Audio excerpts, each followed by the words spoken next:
Hello there, scoundrels! It's time to once more venture to the planet Toshara because we have some unfinished business here, and that is of course my Imperial Outpost from the game Star Wars Outlaws.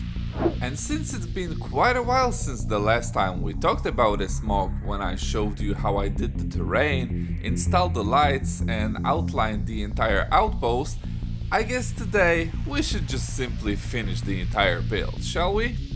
So get those blasters ready as we jump into action with K-Vest taking one stormtrooper at a time, and let's get started right now.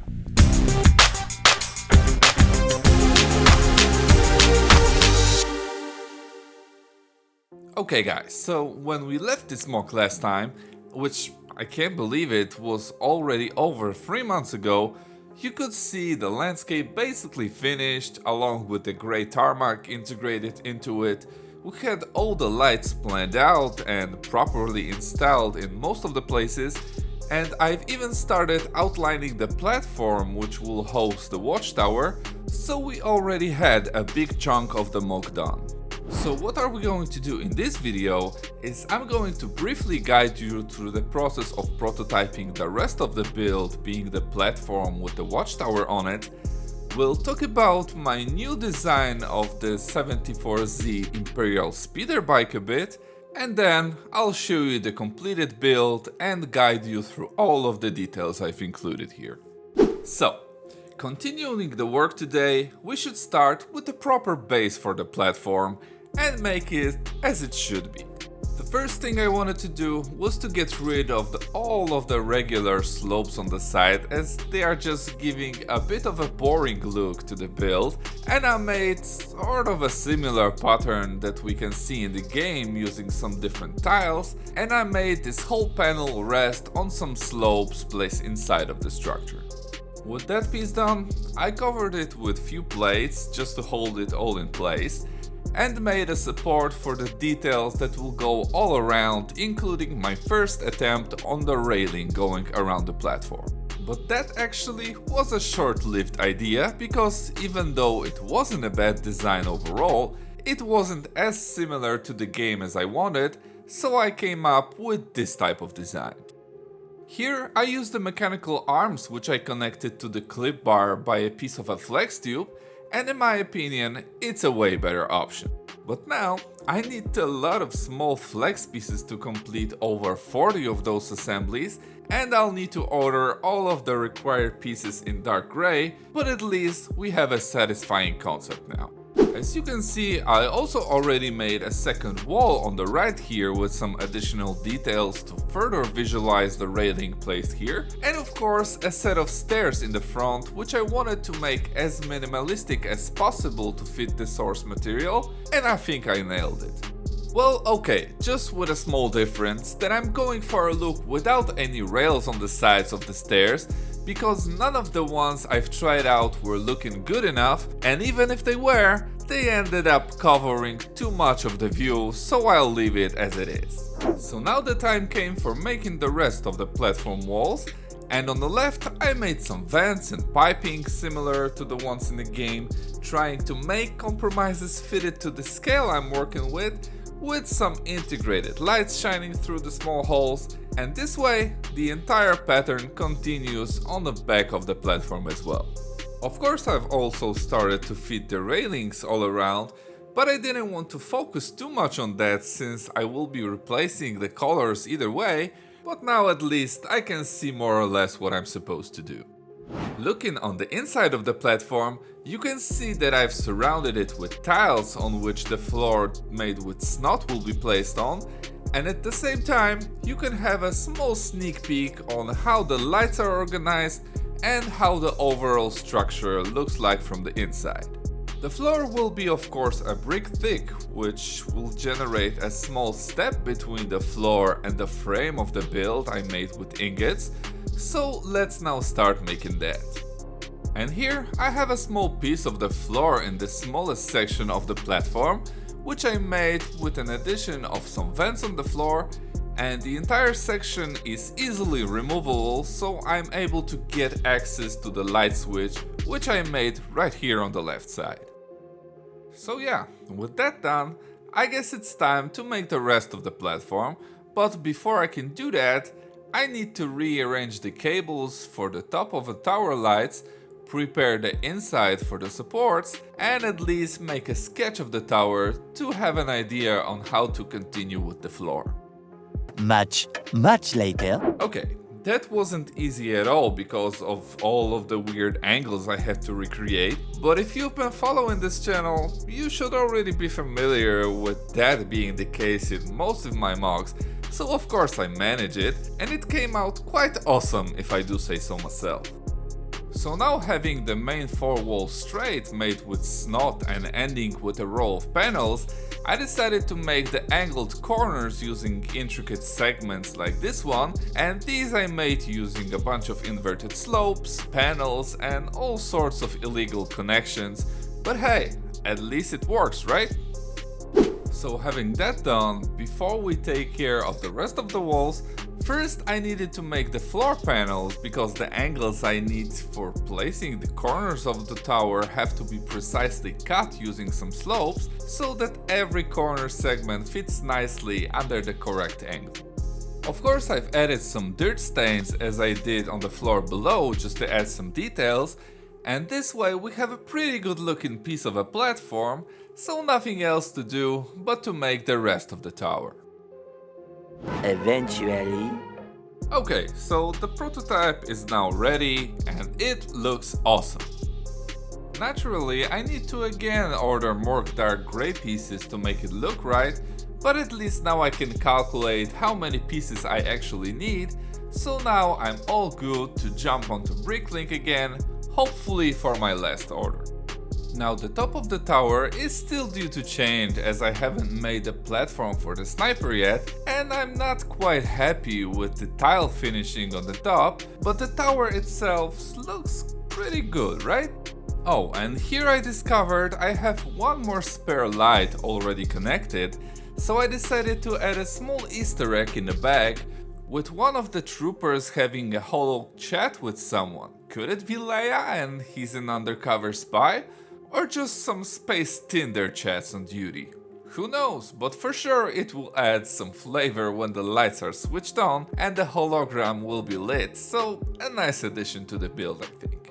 But now as the prototyping is basically finished, I guess we can now fast forward to when I have all the parts needed replaced and the rest of the build finished. But before I'll show you the completed mock, I wanted you to first see my new 74Z speeder bike on its own. I've already made one design of it years ago, which you can see in a video I'll link below, but for this mock I wanted something brand new as my skills have grown significantly since that one was made, and LEGO released a few new parts that I think made this speeder design much better. I of course based the design on the pre-made part that LEGO released with the Ender Village, but this time the speeder itself is much better reproduced as I've paid a lot of attention to make it fit the blueprints, and I couldn't be happier of how it turned out. But now, let's leave it all behind, because I need to finish up the build, add some remaining details along with the rest of the minifigures, and then I'll be back first with a short cinematic showing the finished mock, and then we'll take a full tour of the build where I'll talk about all of the details I've included, so enjoy!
And what do you guys think?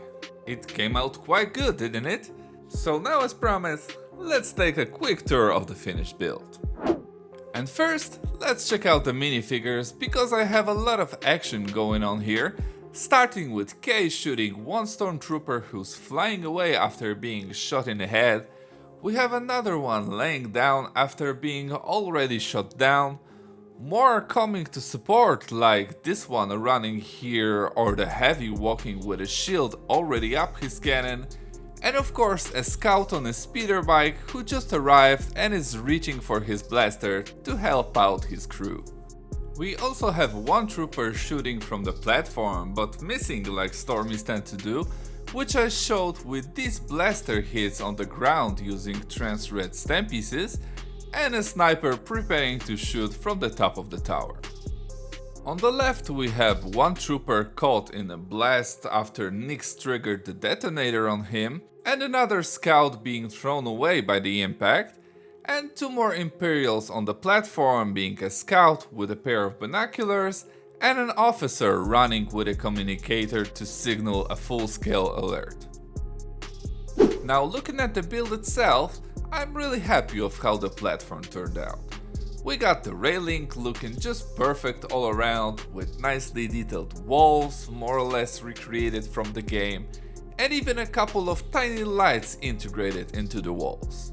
And speaking about the lights, I gotta say that the effect is stunning and it looks even better in real life than it does on video. Each light I installed is giving that immersive vibe, especially when the other lights in the room are dimmed down. So here again, I want to thank Lilith Go for sending me this kit, as they are surely a great bonus feature to the build, and it probably wouldn't look as good as it does if I haven't used them.